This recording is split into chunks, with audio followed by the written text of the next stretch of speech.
daawwattoota keenya Yoosan Geetaa wajjin turtii daqiiqaa muraasa taasisna. Yoosan baga nagaan nuftee bagan si argadhee garuu gaafii kan si gaafadhu mee ati weedduu kee hedduu keessaa uummata Oromoo kan si jaallataniif kan si wajjin turan baay'ee dinqisiifatoo keetiif maal ibsita? Tawaaqii event yaada dargaggoo isaanis umuriidhaan dargaggoo anilee dargaggoo waan wal simatuu fi dinqisiifatoota kiyyaaf waan ta'uu fi biyya kiyyaaf immoo gaariidha dagaleedha yaada jedhu akkananii dinqisiifatoota kooti kennuuf naaf feeruun isaanii yaada kanaa qabatanii dhufuun isaanii baay'ee yaada bareedduu ta'e waan an argadheef akkuma isaan gaafii na dhiyeessaniin durallee rakkisaan ture sana booda garuu humnumaan dhufanii na argatanii qaamaan gaafa arganii yaada isaanii na ibsan yaadicha irratti waliin galee akkuma na argitan dhufee immoo yaada kiyyas kennuudhaaf eeyyamamaan ta'ee jechuudha. Namni waan dalageen madaalama. Nama jechuun mormaa olii jedha jaarsi tokko walii so keessa. Kuni bodiin noo jedha. Kan waa hojjetu kan biyya ijaaree kan waa diigee kan waa tolchee addunyaa kan uume sammuu ilma namaa ta'e jedha. So ilmi namaa mormaa oli. Waan sana keessatti qorniin ani gumaache maatiin koo galatoomanii yeroodhaan na barsiifatanii akkan barumsa irraan gorree fedhii muuziqaa fi aartii akka humnaan nan fudhanne baay'uma uleedhaan na tiksanii karaa mana barumsaa na geessanii sun immoo sadarkaan irra jiruu fi tajaajilan uummata kiyyaa kennaa jiru kanaaf baay'ee qooda guddaa naa ta'e muuxannoo jireenya kootii warra na duubaa dhufanii fi warra yaada koo hojii koo dinqisiifataniif hiruudhaaf akka kootti gahaadhallee jedhuu baatu na hafa akka kootti na hafa garuu akka dargaggeessi tokkootti akkuma yaada tawaaqii event namni dirqama 60moota 70moota 80moota dabarsuun qabu muuxannoo jireenya isaa dinqisiifatuu taasisii dabarsuudhaaf uummata isa jaallatuuf dabarsuudhaaf yaada jedhu irratti sirrii ta'uu walii gala. Sanaaf immoo dalagaawwan kiyya hin dubbatu jaalala biyyaan qabaa quuqama afaan aadaa eenyummaa saba kiyyaatiif adda dureen kennaa jireenyi kootuu pilaan biidha as keessatti wanti itti success ta'eefis kanumaaf natti fakkaata dargaggeessa wanta yaadee fi wanta godhee milkaa'ee jedhee akka namni na yaadetti akka of yaadetti miti kiyyallee ganaadha wanti sana ga'ee fi sa'a dheeraan kennaaf hojii kiyyaaf wanta hin jaalladhu paashinii kiyyaa paashinii kootiif sa'a dheeraan kennaa. Yeroo baay'ee walaloo yeedaloo baay'ee barreessita. Yeedaloo fi yeedaloo kana barreessuu namoota hedduu gargaaruu irrattis argamta. Keessattuu waa'ee ulaa galaana irratti ilaalchisuudhaan weelluu Qamarri Yesuuf wajjin weellistan irratti waan xiqqoo akkanaan jettuun barbaada. Dinqisiifannaan har'a argadhu jedhee osoo hin taane kan hin dalage seenaa boru dhaloonni dhufu maybe rabbii jedhe arguus dandeenya arguus dhiisuu dandeenya dhaloonni garuu arga yaada ammaa biyyattiin keenya akkanatti burqisiifte kana balbala galaana diimaa argachuun diinagdee biyyattii daandiitti guddisan keessaa balballi galaanaa isa tokkoffaadha. Dhaloonni fi namoonni tokko tokko akkasumas siyaasa ilaalcha garaagarummaa ilaalcha siyaasaa keessa jiran yaadicha nama dhuunfaan wal qunnamsiisanii jaalachuu jibbuu danda'u angaruu maal biyya kootii gumaacheera so biyyi keenya balbala galaanaa qabaachuun dirqama sanaaf immoo yaadni amma biyyattiin kaaftee itti deemaa jirtu sirriidha jedhee deeggaruu kootiif ofitti amanamummaa guddaa waan har'a namoonni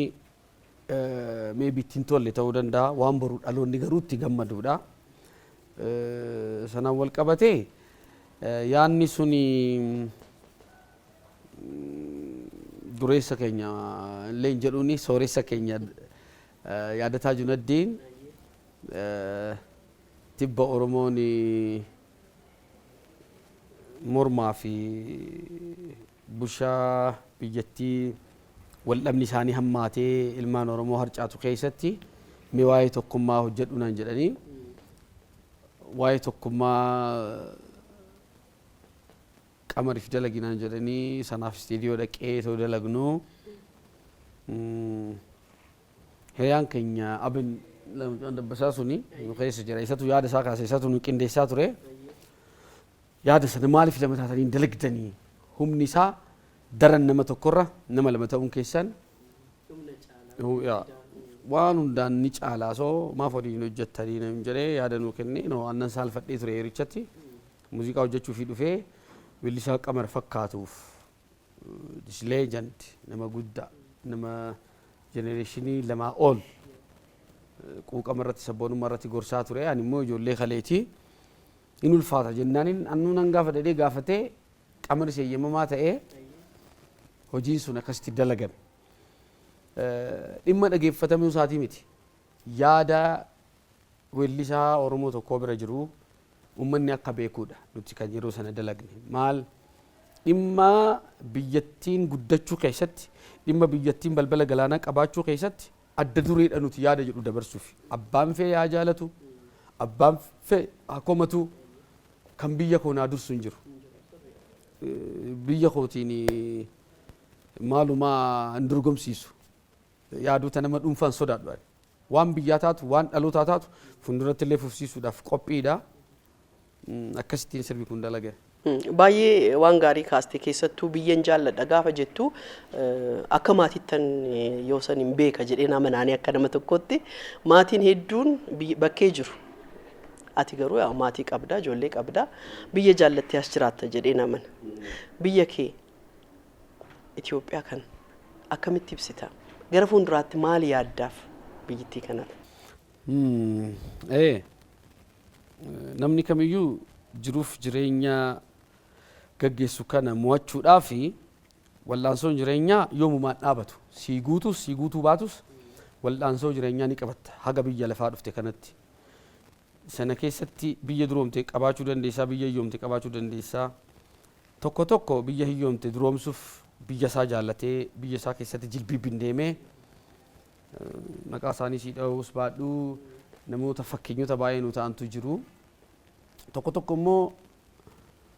laafaas ta'ee haalli jiruuf jireenyaa mijachuuf du'uurra jedhee biyya ofii gadhiisee biyya guddate keessatti deemee guddachuun ni jiraata. Sana keessatti abbaan biyya kanaa Oromoodha jedhee yaada. Itoophiyaan Oromiyaadha jedhee yaada. Oromiyaan Itoophiyaadha jedhee yaada. Maaliif akkuma sila siin jedhe gumaacha bu'aa sammuuti biyyi. Bu'aa xiinsammuu mormaa oliiti malee qaamaa miti. Yoo qaamaa looniis namnis kara deemaanis abbaan biyyaas keessummaanis inuma keessa deema. Garuu kan biyya kana jiraachise sammuu namoota abbummaan itti dhaga'ameeti. Sammuu namoota abbummaan itti dhaga'ameeti jechuun waanuma amma tibbana waggaa 8-9 as arginuu fi sana dura turan jechuudha. Jaalala biyyaa kan qabu maal hojjete? Jaalala biyyaa kan hin qabne maal dalage? Kan saamichaa dhufe maal dalage? Maqaa mootummaatiin dhufee taa'ee yaada jedhu kana gidduutti dhaggeeffattoonni ofii isaaniitiin murteessuu ni danda'u. So Itoophiyaa jechuun dhalattoota Oromoof Oromiyaa keessaa bahaniin biyya ijaaramtee as keessedha. Dhaloonni baay'een hin beeku seenaa dubbisee. Waanuma sooshaal miidiyaa kanarra hari'amuudha malee gama aartiitiin gama qabsaanii lubbuu ofii kennuutiin jaallan ta'uudhaan deemanii daangarra dhaabbatanii lubbuu ofii dhiigoo ofii lafee ofii caccabsanii Hacaaluun dubbateera. Itoo daangaan Itoophiyaa gadi qotamtee jedhe itoo daangaan dachii Itoophiyaa gadi qotamtee lafee ilmaan Oromootu bahaa jedhe sun immoo ragaa biyya ijaaruu kana keessatti Itoophiyaa jiraachisuu keessatti waan seenaadhaaf nu dursaniif seenaa barreessuudhaan waan nu dursaniif dursanii seenaa barreeffatan maal jechuudha beektee adamsaatu jira adamsamaatu jira haga leenci afaan baasee dubbatutti jedhan seenaa leencaa adamsaatu haasa'amaa jedhan so jarris barruu argataniit carraa barreeffamaa nu dursa argataniit seenaa oromoo xurreessanii akka nuti abbaa biyya kanaan taane oromoo mitiyyuu nu jedhan Itoophiyaa mitiyyuu abbaa biyya kanaa kan ta'e oromoo abbaa Itoophiyaa kan ta'e oromoo lafee isaatiinis sammuu isaatiinis lubbuu isaatiinis dhiiga isaatiinis abbaan biyya kana jaala Itoophiyaa dhaloonni duubatti deebi'ee qorachuu hin danda'a garuu isin abbaa biyya kanaa miti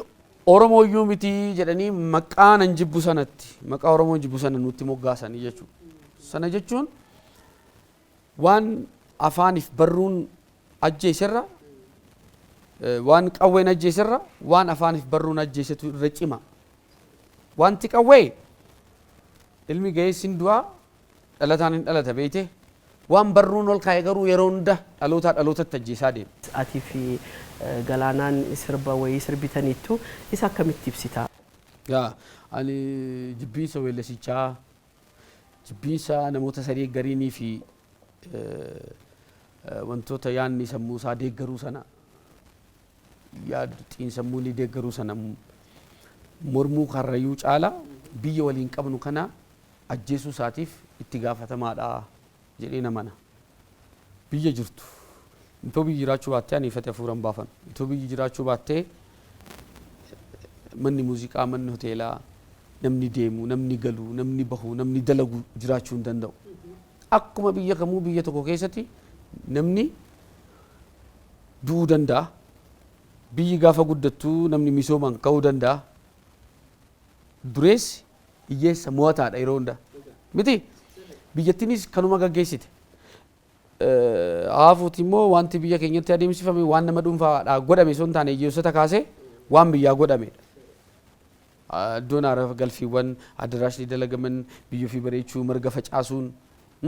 daandii haaromsanii tolchuun seeruma bara kana keessattuu jaarraa 21ffaa keessatti dhaloota biyya bulchurraa eegamutu godhame sana namichi mormuu biyya akkamitti guddatti jedhee akka inni yaadu ani hin beeku inni duubatti guddisaa jira yeroo hunda duubatti farsa Itoophiyaa duubatti farsa so ani immoo funduratti hin farsu barbaada funduratti hin jiraachisa maaliif annan du'aa ilmaan kiyyatti darbaa ilmaan kiyyan du'u ilmaan kiyyatti darbaa biyya akkasiin jiraatti biyyi lafaa miti biyyi samii miti biyyi nama fi bu'aa namoonni waan dalaganiiti so yaada kana mormuun kiyyaa jibbiinsa namicha weellise sanarraa dhuunfatti qabuu osoo hin taane yaada isaa mormee sun immoo mirga kooti akkuma inni yaada hin taane facaase yaadni kee sirrii miti jedhee itti dubbachuun dirqama maaliif abbaan ta'e gaafa biyya kee ajjeesu noo biyyi koo jirti jettee jiraachuu qabaachuun kee lubbuun si keessa jiraachuu qofatu barbaachisa nama ta'uu kee qofatu barbaachisa sana jechuun namoonni siyaasatti fudhachuu danda'u maaliif kun yaada dhuunfaa koo eenyumtuu natti hin feene eenyumtuu nan gorsine miiraa fi jaalalan biyya abbaa kootiitii qabuuf karaan itti ibsadheedha karaa itti ibsanneedha garuma Weellisaa Galaanaa Gaaromsaas ani xumure uummata keetiif ergaadhuma maaliin si eegnaa yoo san koo ammaan booddeeoo kana booda albama bareeddu Oromoo ni madaala jedhu tokko fidee dhufaan jira yeroo baay'ee dubbadheera hagumanni bareeduu fi uummata kiyya madaaluttan eegaa jira malee waan hunda xumureera qilleensuma eegaa jira qilleensuma akkana olii gadi bubbisu kana dhaabbata hin qabne kana gaafa sirratee albama kiyya nan gadhiisa kana fiin immoo Oromoon kamiyyuu inni baratu barumsa isaatti cimuu inni listiruu xaraguu listiruu isaatti cimuu inni siyaasa isaatti cimuu biyya kana waliin qabnaa akka feenetti walaa morminu nuti ilmaan Oromoo akka feenetti walaa lollu akka feenetti walaa darbannu garuu diina tokko qabna mormaafis isa biyya bulchuufis diinni nuti qabnu sun immoo kan walooti isa xiyyeeffachuun dirqama inni yoomuu diina kooti ani eenyumaa deeggaruufi miti eenyumas mormuufi miti namni waa'ee biyya isaa haasa'e biyya keessaas biyya alaas waan dhimma biyya isaatii waa darbate anaaf nama jiraataa jiru nama akkanuma nyaatee jechaa jiraaturra namni biyya isaatii yaada mormaas qabatee yaada biyya ijaarus qabatee anaaf sirri eenyumaan mormuun abbaatee deeggaree abbaatee mormaan jiru garuu yaada dhuunfaa kiyya irratti biyya kiyyaa eenyumtuu naan kennu eenyumtuu narraan fudhatu oromummaa kiyya eenyumtuu naan kennu eenyumtuu narraan fudhatu bakka jirrutti diinagdeedhaan haa cimnu nuti sabaaf sablammii biyya keessa jiran keessaa duubatti hafoodha karri nuuf haa banamu haa jabaannu ummanni diinagdee hin qabne yoomuu mo'amaadha yaada jedhuun qaba. Yoo sangaa nama akka malee cimaadha. Akka malee nama artii keessatti ijoollummaa isaatti kaase namatti laffa'ee cimee as ga'edha. Nama gara malee immoo akka baay'ee gara laafessa. Akka namni ilaalutu miti bataam haambiliidha. Gara malee akka addaatti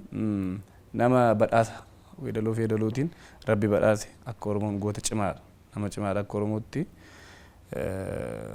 waan rabbi badhaase weedaloo fi weedaloon namarraa rabbi laa namaa kenna malee namni tokko lafaa kee argachuu hin danda'u.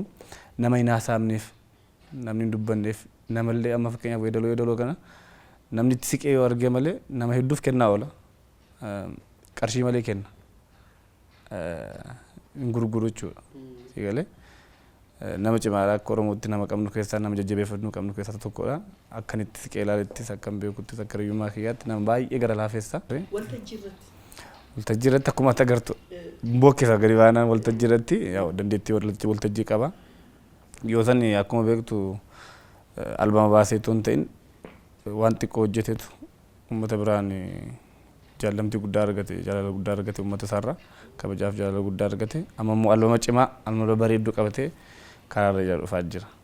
Yoo sanirraa maal akka baratan barbaadu? Yoo sanirraa dhaloota dhufu kana maal akka baratan jaalala biyyaa nama biyya isaa hedduu jaalatu nama mirga isaa biyya isaa Oromoon biyya isaa akka ormaaf dabarsinee akka hin kennine nama yaadu akka saba waa'ee isaa akka namni baratuun barbaada. Warri dandeettii addaa qabatanii sagalee kiloolee bareedduu qabaatanii dandeettii qabaataniitu beekamtii waan hin qabneef warri dhookatanii jiran yoo jiraate wanta nama sodaachisu hin jiru dhufanii yeedaloo gaafachuu hin danda'u hin kenna gara laafessa qarshii malee kenna. Rabbi namni dandeettii addaa qabu yoo jiraate isa sirbuun sagalee qabaatteetu walaloo fi yeedaloo kalaquun dandeessu fiduun dandeessu taanaan waan guddaa waan cimaadha. Innaa haa dhufanii haa gaafatanii waan nama sodaachisu hin jiru artii Oromoo tokko kaffaa godhanii. Amma beektaa Andu'aalamis jalqabaa kaasee Andu'aalam Gosaa jalqabaa kaasee isas gargaaraa ture. Yoosii በጣም ስራውን የሚያከብር